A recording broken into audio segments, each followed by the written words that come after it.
The question says, match up the following scientists with the contribution they made to the theory of atomic structure. Draw one line from each scientist, and that would be for 4 marks. So pause the video, have a go, and then press play to resume the video. So first of all, Niels Bohr came up with the idea that electrons orbit in shells at a fixed distance from the nucleus. James Chadwick discovered neutrons. Ernest Rutherford developed the nuclear model following on from his gold foil experiment. And JJ Thomson discovered electrons and came up with the plum pudding model of the atom. In part B, you're asked to compare JJ Thomson's plum pudding model of the atom with Ernest Rutherford's nuclear model, and that would be for 3 marks.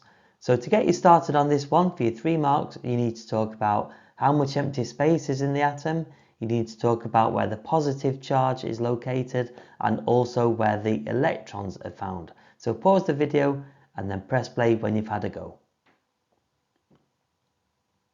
The first point we'll make is in the plum pudding model, the whole atom is a positive sphere. In the nuclear model, the positive charge is in a small central nucleus. Second point is there's no empty space in the plum pudding model, but lots of empty space in the nuclear model. And lastly, the electrons are embedded throughout the plum pudding model, but they are on the outside of the atom in the nuclear model.